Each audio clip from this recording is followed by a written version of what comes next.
This is Emily Brindley from The Current. Governor, I wanted to go back to what you just said now about not seeing restaurants as a big vector of spread. There was a CDC study a couple weeks ago that basically said the opposite. So can you explain where you're getting that information that restaurants aren't a vector for COVID spread? I think certainly compared to bars, restaurants have managed themselves pretty well. We've had them open since May 20th and June 20th for indoor dining. I think our restaurants here in Connecticut have managed that very professionally. They know the worst thing in the world for their restaurant and their industry would be if there was some sort of a flare-up that was identified by a restaurant like that. I know from other governors and even those from some of the infected states, they feel like restaurants were not the accelerant, for example, that bars were. I have read some of the studies that they show some positivity related to the restaurants, but I think so far here in Connecticut we've managed it pretty well. So let me ask you, since indoor dining has reopened, have you personally eaten indoors at a restaurant? I have, yep, once, next to a really big window. And would you feel comfortable personally eating indoors at a restaurant as we move into phase 3 and the indoor capacity expands? If I can be outside, I'm going to be. All right, this is Andrew Kraft with NewsNOW from Fox. We want to bring you this continuing coverage now of the president's coronavirus diagnosis. He tweeted earlier today that he will be released from Walter Reed Medical Center in Bethesda, Maryland. And we are bringing you this live in its entirety. You're seeing live pictures now of the exteriors of Walter Reed and what looks like Marine One on the right-hand side of your screen flying to pick the president up. He's been there since Friday.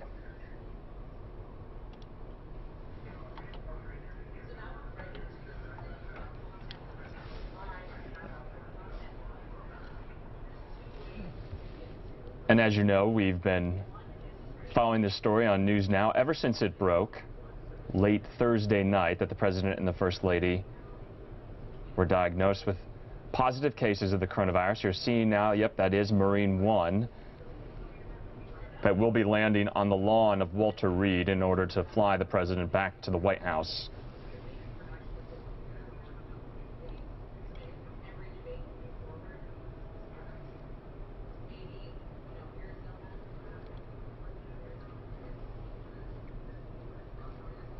We heard from the president's doctor and his medical team today that said this decision was likely, and the president tweeted it out himself that he'd be returning today.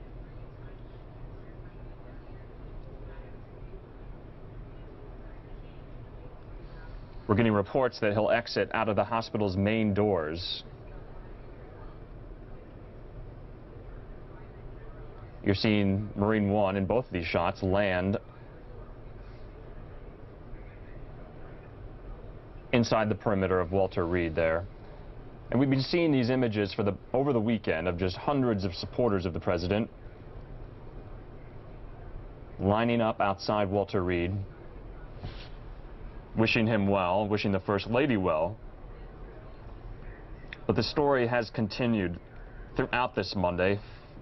We learned earlier today that White House Press Secretary Kayleigh McEnany was also tested for COVID. She tested positive as well. A number of advisors in the administration and the campaign have tested positive. Others have tested negative. We know White House senior advisor Hope Hicks, which started all of this off late Thursday night, Kellyanne Conway, campaign manager Bill Stepien, a number of senators, former New Jersey Governor Chris Christie, who advises the campaign, have all tested positive.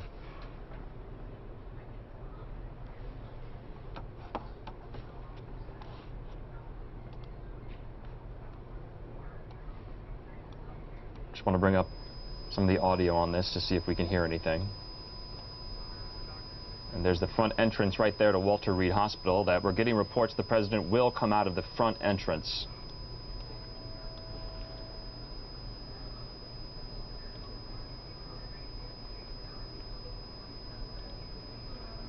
This is supposed to be happening at 3:30 here in Phoenix, West Coast time, 6:30 on the East Coast. And you're seeing Marine One has landed.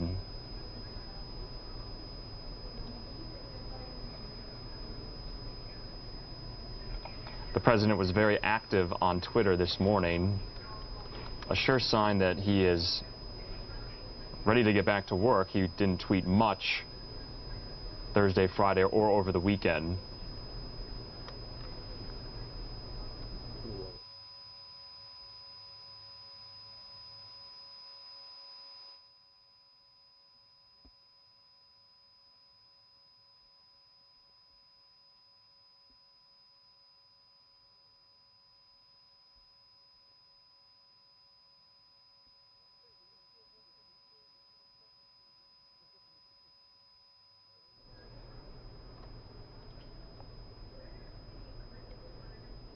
And we want to just bring up some of the president's tweets from only 20 minutes ago.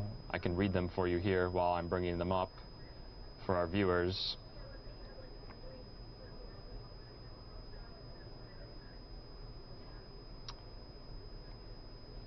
And I just want to read this for you right now. Tweeting just 20 minutes ago, he said, "You see it in enthusiasm for President outside Walter Reed Hospital. You see it in registrations from Florida to Pennsylvania and West Virginia, where Republicans are outstripping Democrats by 2-1. If the president bounces back onto the campaign trail, he will be an invincible hero who not only survived every dirty trick the Democrats threw at him, but the Chinese virus as well." Just want to bring up the tweet here from the president. "He will show America we no longer have to be afraid." And that's, President Trump was quoting a columnist for the New York Post. Those were not his words. He was just quoting that New York Post columnist. But he tweeted out the sentiments nonetheless.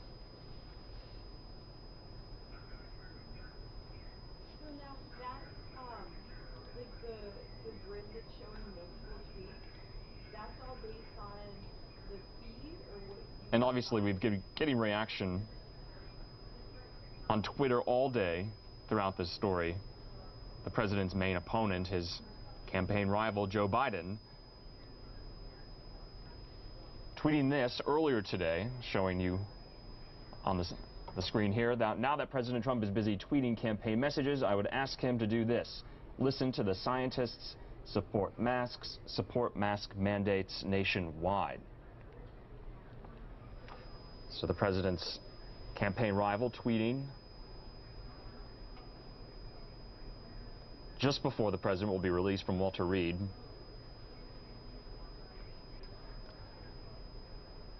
You'll remember that the president just on Saturday said he wanted to go greet the supporters who were wishing him well outside Walter Reed, and he went in a black Suburban. He was wearing a mask and he waved to them. It was a very short kind of parade processional there. And then went back in. And as you know, we've been reporting, Walter Reed has quite a setup for the sitting president. Basically an entire floor and a presidential suite is what they call it, where he can still work out of and take calls and things like that. The White House press shop was also releasing photos of the president working throughout the weekend. He released a couple of videos as well, giving updates on his condition.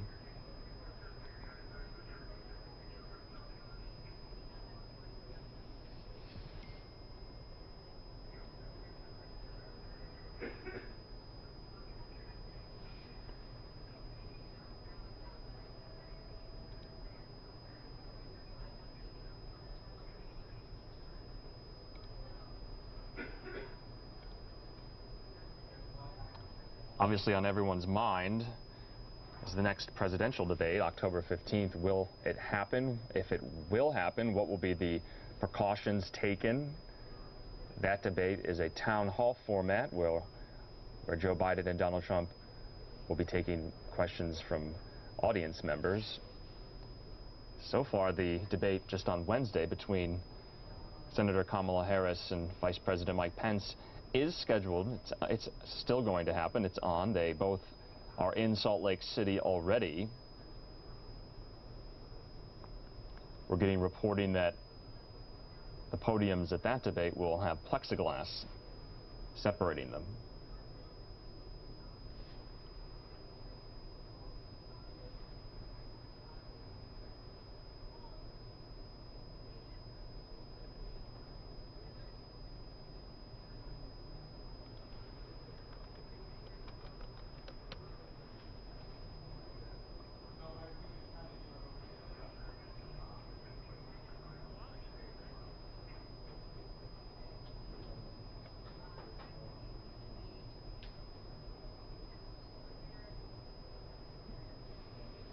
This obviously all with the backdrop of the election looming on November 3rd. Just 29 days away. It remains to be seen if the president can continue campaigning. The vice president was doing it in his stead while he was in the hospital, but it will be interesting to see what the campaign looks like going forward, what type of events will be held, things like that.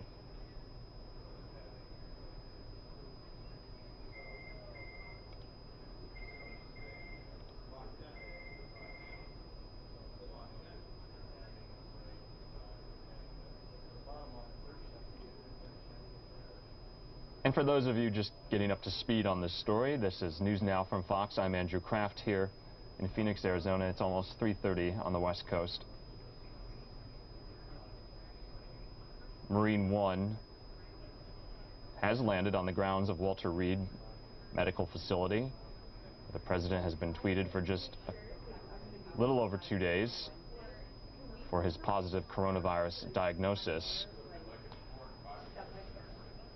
A lot of mixed messages and conflicting signals from his doctor over the weekend as to the state of his condition, but the president tweeting today that he'll be released despite all of that.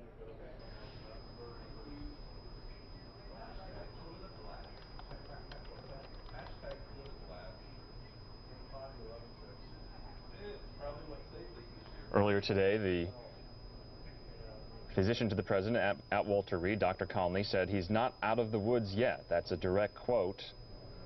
Obviously, the president is in that susceptible age bracket. He's 74 years old of contracting the virus.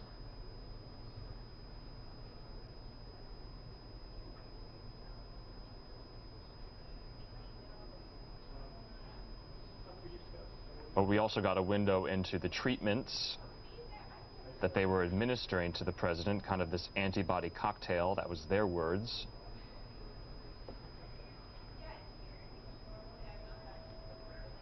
There was also reporting that his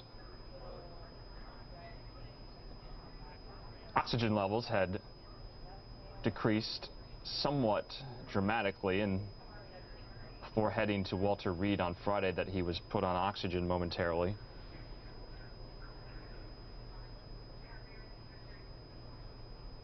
The doctor gave an update then that he had been taking zinc and aspirin and other remedies.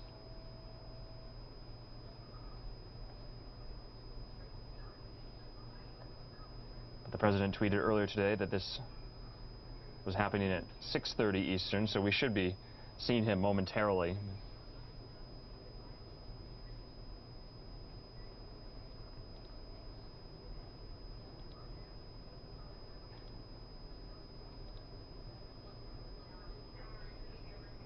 And you'll all remember just before 1 a.m. Eastern on Friday,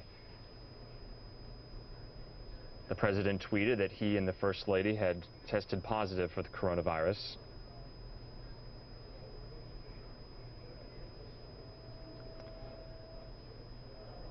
We then learned somewhat about his condition early on, that he was doing well with only mild symptoms. If you'll remember, that was from the White House physician, Dr. Sean Conley. They had said he had a low-grade fever and nasal congestion and a cough. We later learned that he was given supplemental oxygen because his blood oxygen level had dropped.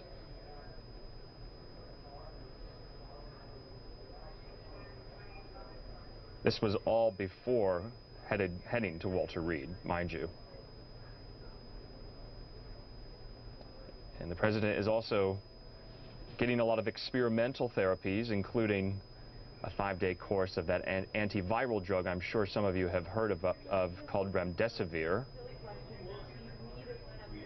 That's one of those key buzzwords we've been hearing throughout the duration of the pandemic.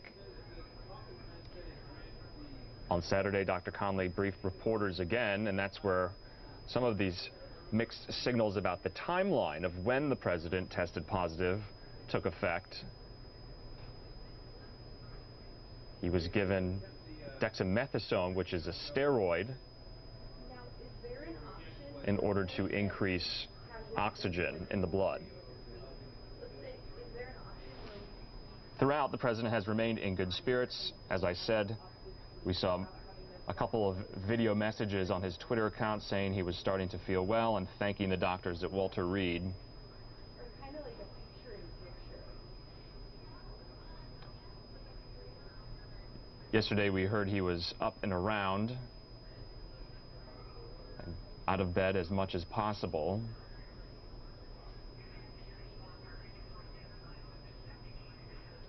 And he wanted that,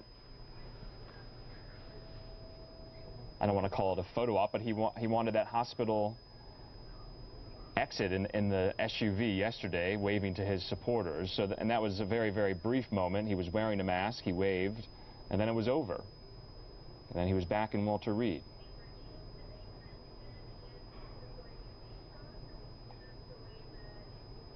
The president's final on-camera message for us who have been monitoring his condition and his situation, he said, "This is the real school. This isn't the let's read the book school, and I get it, and I understand it." So somewhat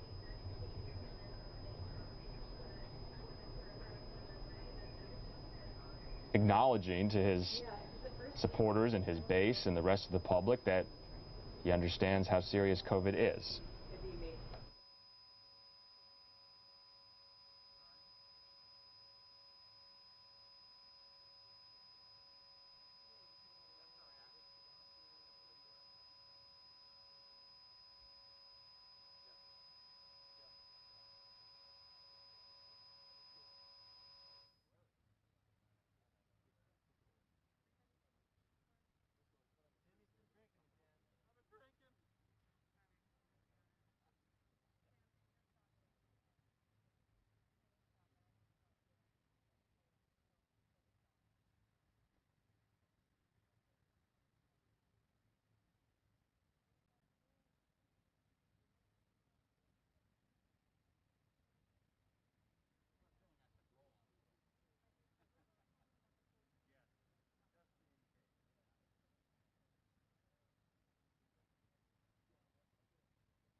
And here we are right outside Walter Reed Medical Hospital.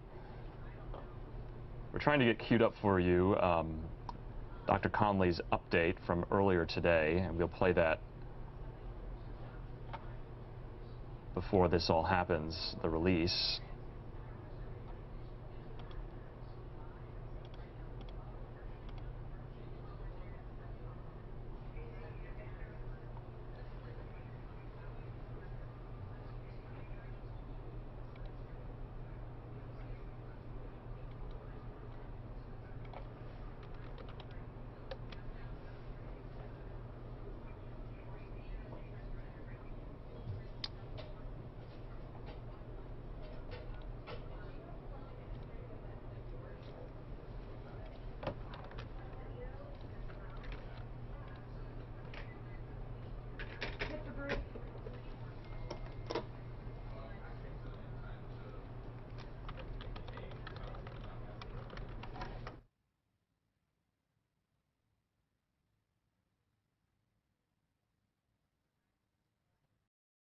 No word yet if the president will be making a statement as he leaves or possibly making one when he gets back to the White House. We don't have those details just yet, but I'm sure you'll see him wave, and the lights are on outside Walter Reed. You're seeing there in the shot. It's almost 6:30 Eastern.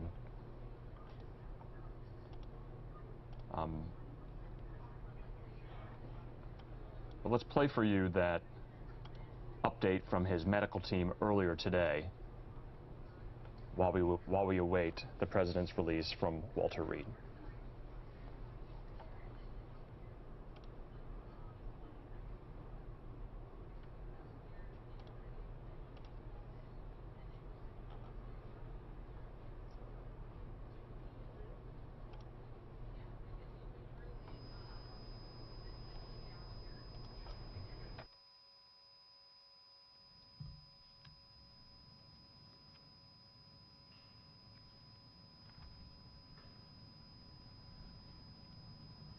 Good afternoon, everyone. Thank you for being here. Over the past 24 hours, the President has continued to improve. He's met or exceeded all standard hospital discharge criteria. He'll receive another dose of remdesivir here today, and then we plan to get him home. It's been more than 72 hours since his last fever. Oxygen levels, including ambulatory saturations and his work of breathing, are all normal. Though he may not entirely be out of the woods yet, the team and I agree that all our evaluations, and most importantly, his clinical status, support the President's safe return home, where he'll be surrounded by world-class medical care 24/7. I'd like to bring Dr. Dooley up to review some more specifics.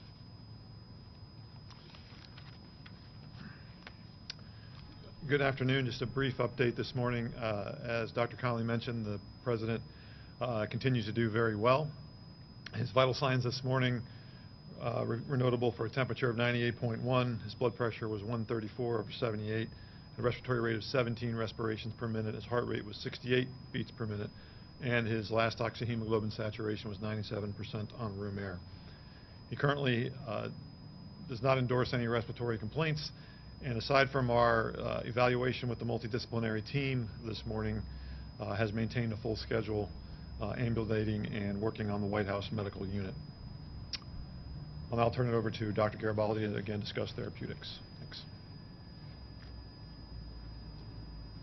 Hi, good afternoon. And again, I just wanted to echo the sentiment of what an honor it is to be part of this wonderful team here at Walter Reed. Yesterday evening, the President received his third dose of remdesivir. He tolerated that infusion without difficulty, and his kidney and liver function continued to be normal. Our plan is to give the fourth dose of remdesivir this evening before he goes back to the White House, and we've made arrangements to deliver the fifth and final dose of his treatment course at the White House tomorrow evening. He continues on dexamethasone, and again, the plan for today is to continue to be up and out of bed, eat and drink, and work as he is able. And I'd like to turn it over to Dr. Jason Blaylock, who's an infectious disease specialist and the Chief of Medicine here at Walter Reed, to give some updates on infection control. Thank you. Good afternoon, everyone. First of all, I just want to say what an honor it's been to be part of this medical team behind me and to care for the President. Since the President's arrival at Walter Reed, he's received medical management that remains in line with national clinical societal guidelines for treatment of COVID-19 infection.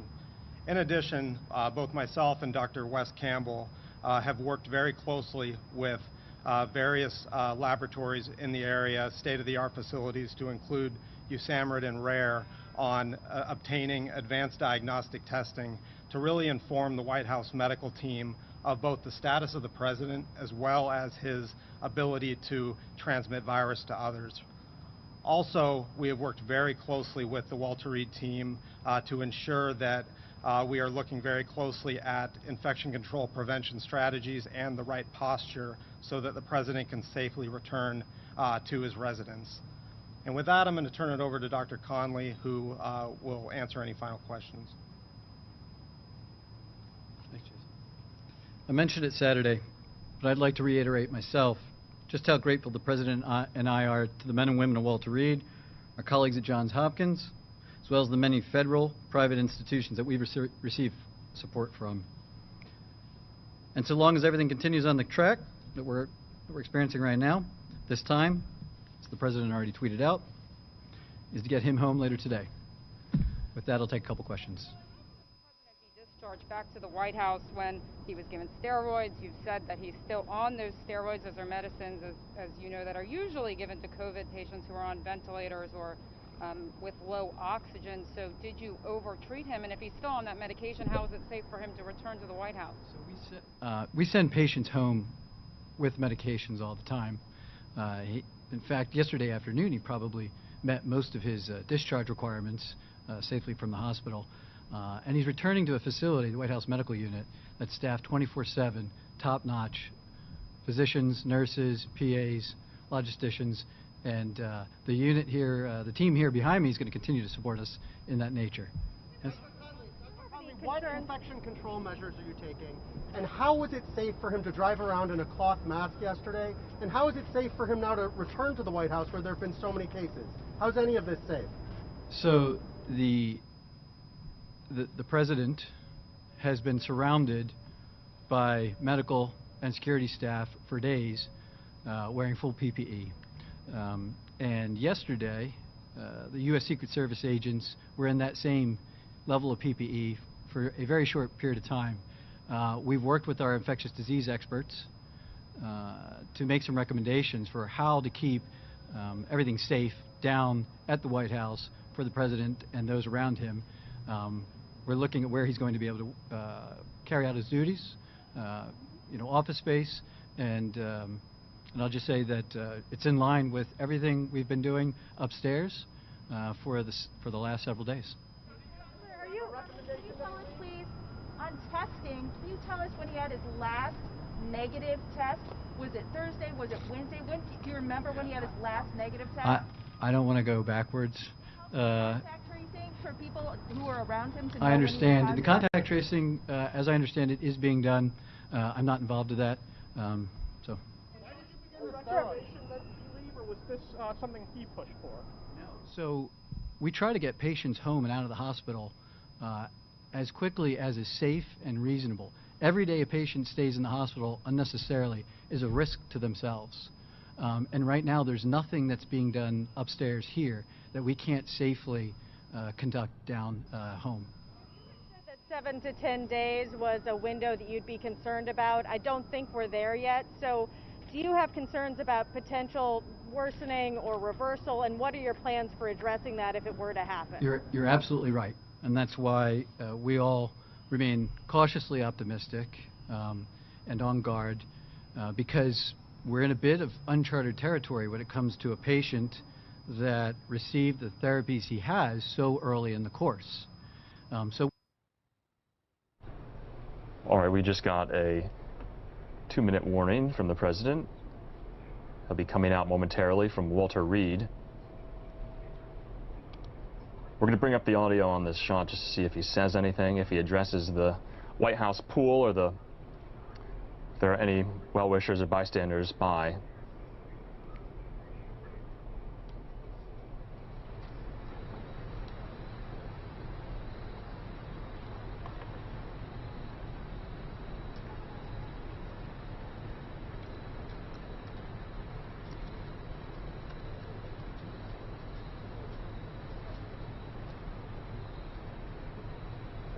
We want to thank those of you who are watching on NewsNOW from Fox.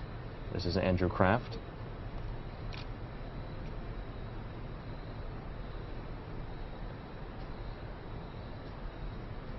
Looks like the President might be coming out now.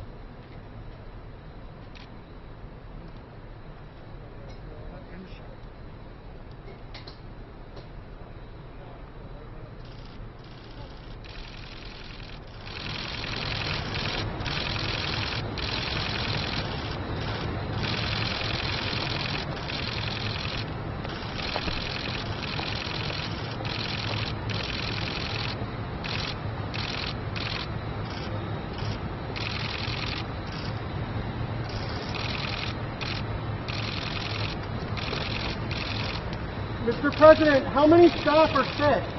How many of your staff are sick? Thank you very much. Thank you. Do you think you might be a super spreader, Mr. President?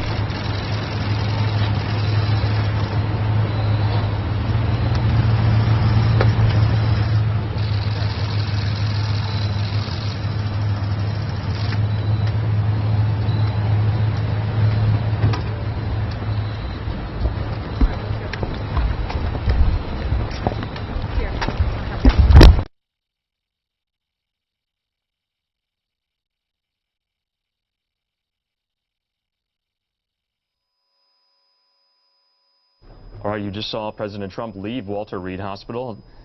Didn't address any of the reporters' questions.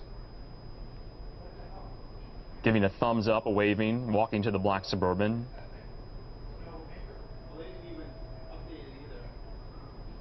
We have a number of vantage points for you, especially when he gets back to the White House. Just to remind the viewer, this is in Bethesda, Maryland, not too far from the nation's capital, and we just lost that shot. I'm going to come on screen right now. And so you were just watching President Trump leave Walter Reed Hospital. He just gave a brief thumbs up and a wave. He was wearing a mask. He was wearing a tie. We have that shot back up for you. Let's take that right now. And there's the motorcade leaving Walter Reed after this 3-day hospitalization after President Trump tested positive for the coronavirus.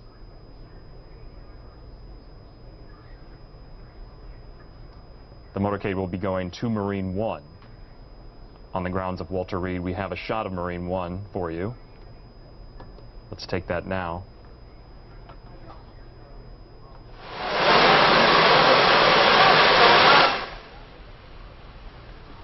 The shot's a little bit impeded right there. We have aerials too. Well, if you could take that.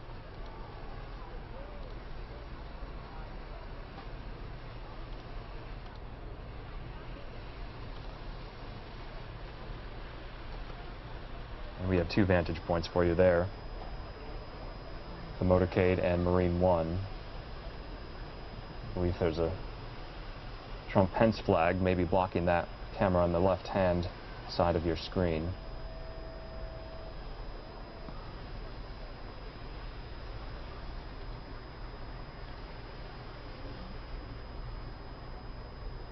He'll be continuing his recovery of the coronavirus at the White House. It's not yet clear if he'll be just staying up at the residence or coming down to work in the West Wing, where, as you know, the Oval Office is. You heard one of those reporters ask if the Amy Coney Barrett nomination ceremony was a super spreader event. That obviously hasn't been confirmed. I'm sorry, the question actually was, do you think you might be a super spreader, Mr. President? You heard that on the feed from one of the reporters in the press pool.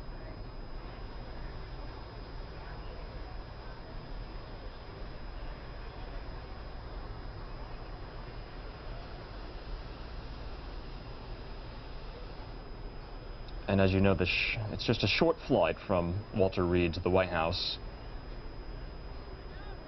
And hopefully we'll bring you live pictures on the South Lawn of the landing of Marine One. Still TBD yet on if the president will make remarks when he's back at the White House. And you saw him right there. He just boarded. I believe that was him.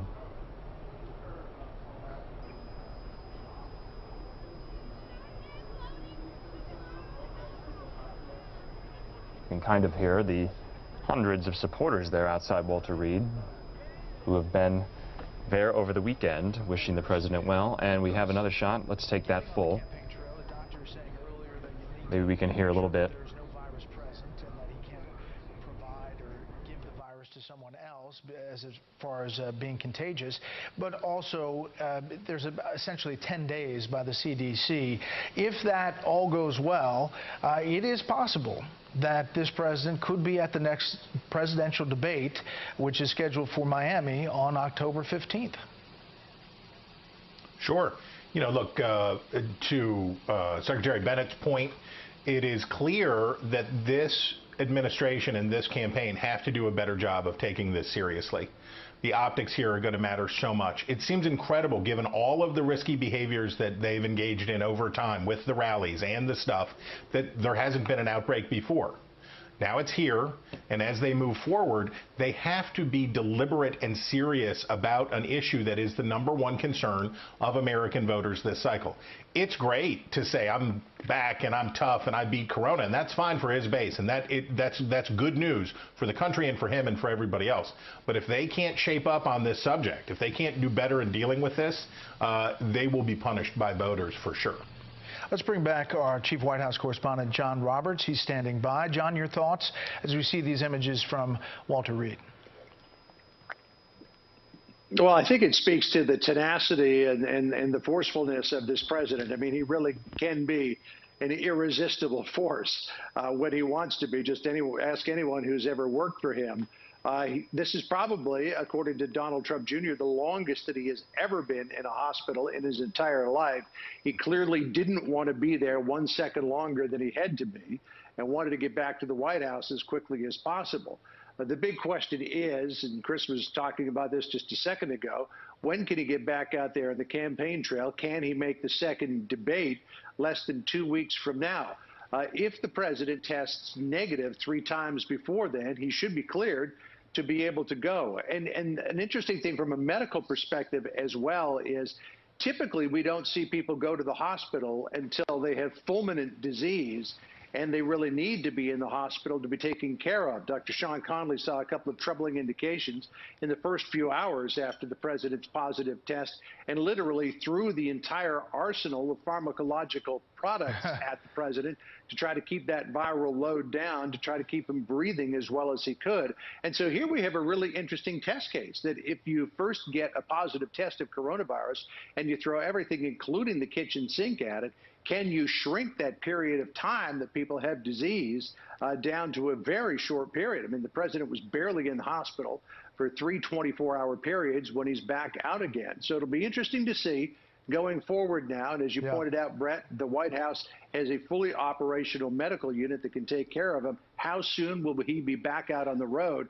I can tell you it's not going to be a second longer that the president stays at the White House than he has to. Let's listen to Marie Wan taking off from Walter Reed.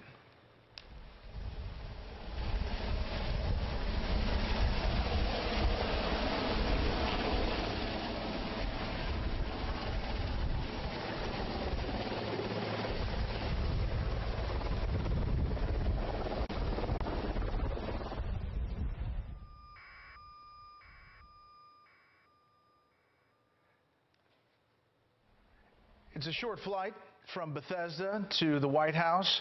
A great shot there as you see the traffic on Wisconsin Avenue and held back as the Marine One makes its way over those buildings, and we'll get over the national monuments very soon as you see the president making this short trip. I want to bring back Dr. Janet Neswat to follow up on what John was just saying.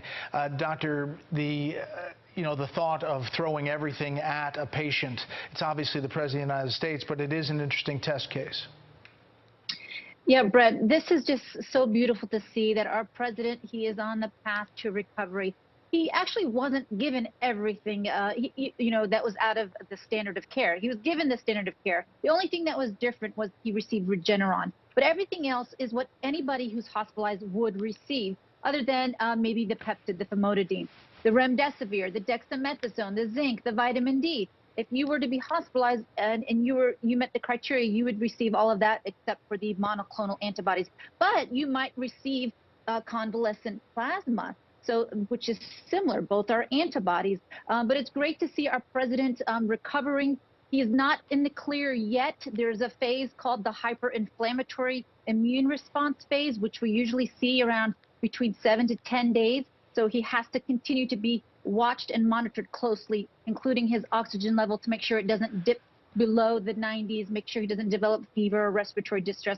A lot of times we feel better, we get back to work, back to our normal routine, and then we regress. Our body becomes weak and fatigued again, and the virus, if the viral load isn't 100% exited our system, we can become fatigued, sick, weak, and start developing symptoms again. That's what we want to avoid. That's a great point. This is a fascinating shot. We often don't see it. This is Marine One. A lot of people say Washington, D.C. is a big city. It is, but there's really not any buildings in the capital area in the district itself, taller than the Capitol Dome, and there's a lot of wooded area that this Marine One with the president is flying over. Britt Hume, just some historical context here. The last time we saw a president where the nation was watching very closely may have been President Reagan and his colon cancer surgery, and that iconic image of he and Nancy Reagan waving from Marine One. Your thoughts on this day as the president heads back to work? Well, I was so glad to hear what the doctor just said, which is that the course of treatment that the president has received is what most people would receive. And it emphasizes something important here, which is not only have we found out a lot about how survivable this disease is for people in nearly every age group, but we've also gotten better as a nation at treating it, so that people's prospects are therefore even better. So we're dealing here, the president was dealing with an ailment that is only rarely fatal. And of course, the kind of pandemic that you really worry about is not necessarily the one that makes a lot of people sick, because that's the meaning of the word pandemic. A lot of people are going to get sick. The question then is, how sick and how likely are they to survive? And the good news is that most people are going to experience the same thing this president is experiencing, which is he's going to recover, he's going to get back, he's going to get better, the treatment is better, and we know how to deal with it. And that's very good news indeed, and the president becomes a kind of signal, visible, clarifying example of that. One hopes and trusts that the public will take that lesson away from this, that folks, this is serious, it's very infectious, but it's probably not going to, almost certainly not going to kill you. That's good news. But Mara, I guess the question also is does mask wearing become more of a prominent feature in the White House staff? Yeah. Does the president talk more about the preventative actions that the public can take? Yeah. Does this change him? Yeah, that is an excellent question, and I've been thinking a lot about that. You've already seen mask wearing become more prevalent among the White House staff. So, you know, he said he went to school. This was the best school on COVID. It's not the kind of read a book school. So the question is he going to talk about the pandemic differently? Is he going to just say, look, I survived, it's not that bad? Or is he going to be able to show some empathy for people and families who've been dealing with it? It'll be really interesting to see how he incorporates that into his campaign message. I just wanted to point out that Marine One was passing the Pentagon right there, and we get a rare glimpse of the Pentagon. I spent a lot of time in that 19.5 miles of corridor covering the Defense Department. This is a rare thing because obviously security is very tight around any flights like this. Bill Bennett, it's kind of historic to watch as the shot goes out there. The Marine One heading back to the White House. Yeah, that's my commute, but I don't do it that way. We live in northern Maryland, and I often go downtown. It takes me longer. I was thinking of the people in the traffic. But look,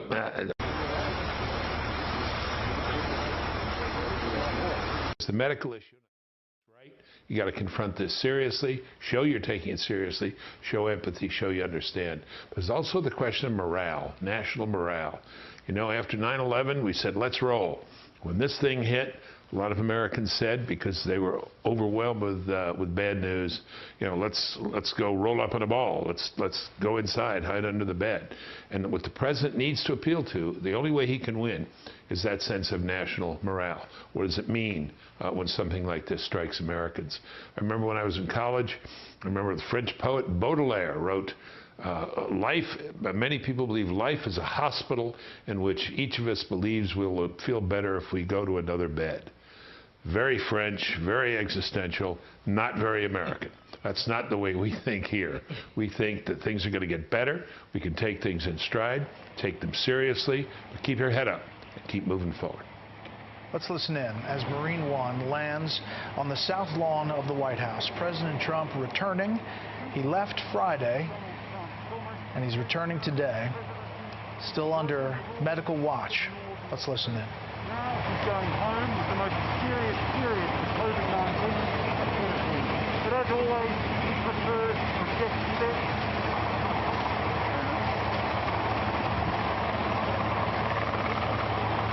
This is classic Donald Trump. At almost every turn of his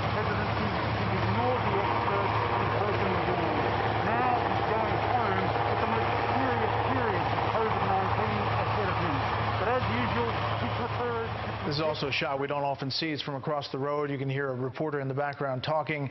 Chris Starwald, hard to believe that it was just a short time ago, even though it feels like it's long, long ago, the president delivered his final convention speech from the South Lawn, right where that helicopter essentially is landing, delivering his nomination acceptance. And now we are just 29 days essentially away from an election where he's got some catching up to do. Yeah, he's way behind, and he needs the race to take on a different trajectory. And as Secretary Bennett alluded to, it's got to be here, right? It's got to be around this, because there's no way that this election was ever going to be about anything other than coronavirus. Once it hit, once we got to the middle of March, it was clear that there was no escape trajectory for the Republicans on this. They have to embrace it.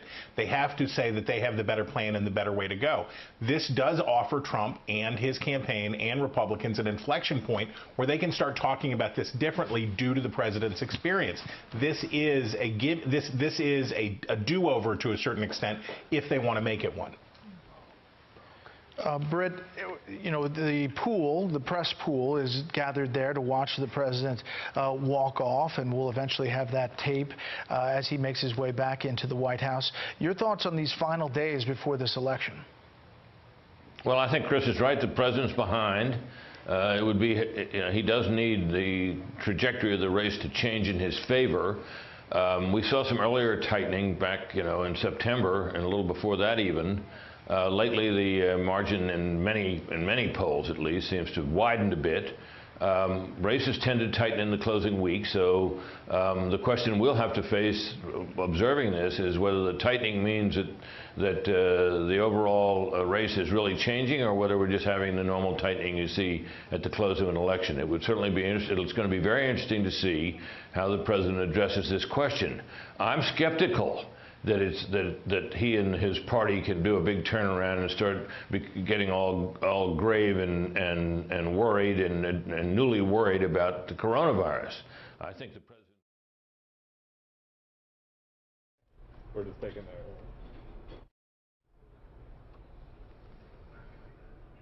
All right, you were hearing some of the Fox News Channel programming, but now we want to bring you back to News Now from Fox. This is Andrew Kraft. It's almost 4 o'clock here in Phoenix, Arizona, 7 p.m. there in the nation's capital. And Marine One has landed on the South Lawn at the White House. Don't yet have a visual of if the president has disembarked, but not sure if he is in the White House. I want to just drop this banner for you. You get a better view of the South Lawn with the fountain there, and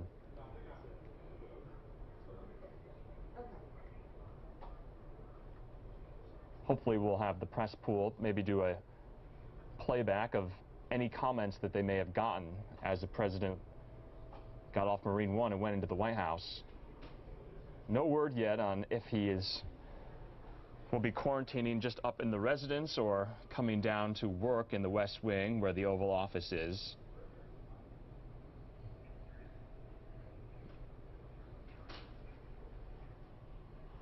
Mind you, the public just only found out about this early Friday morning Eastern Time. There's still some conflicting reports on when the president actually tested positive, but as far as we know, it was late Thursday night, early Friday morning. We have a better angle for you of this, and there is the president right there. That's the south portico. Took off his mask there and trying to get you a better viewpoint. It's a little blurry of a shot, but that's what the White House press pool is for. They'll play that back for us, and we'll play that for you. There he is, giving the double thumbs up from that's the south portico of the White House. I'm not sure if Melania Trump is behind him. I don't want to speculate. I can't really tell who's behind him at the moment. He's flanked by Two American flags on each side.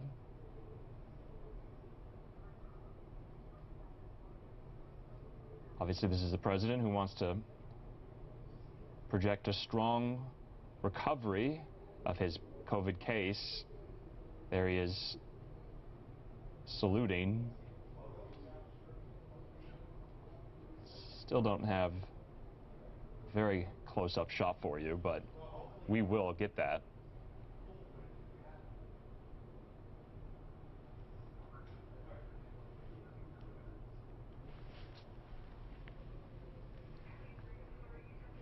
The president was in Walter Reed for 3 days,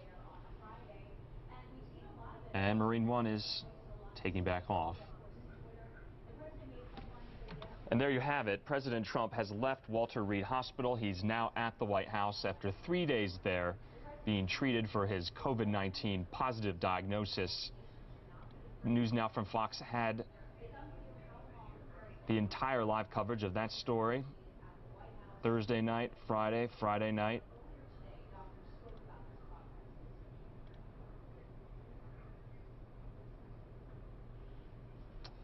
All right, and we have another shot for you as well of Marine One taking off, and hope to have in what we call the tape playback from the White House press pool of any comments possibly made by the president.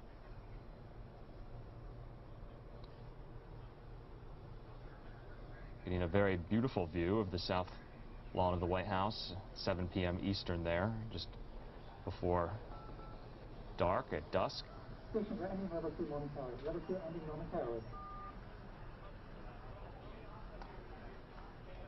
And we're going to play out for you again just the release from the hospital of the president. Let's play that for you right now. This was just moments ago.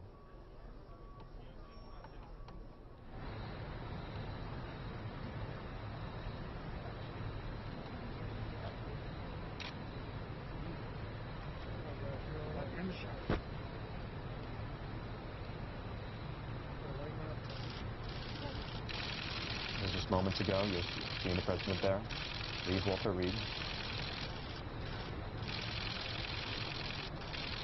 His usual fist thrust and thumbs up.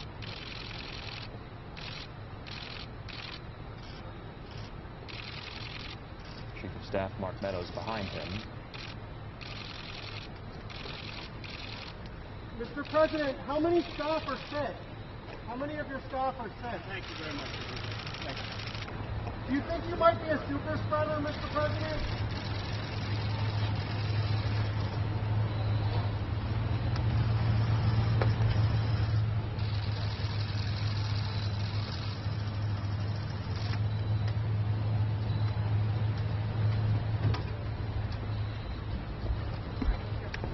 All right, and that was the president just moments ago leaving Walter Reed. I don't think we've seen him in a white mask before. We've usually just seen him with the black or blue mask. So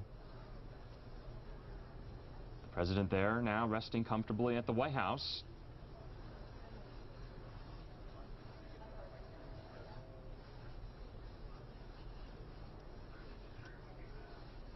And I would bet money that the president did make comments to the White House press pool, so we'll have that to you if we get it, just momentarily. But this is a live look right now at the White House. A lot of questions remain going forward.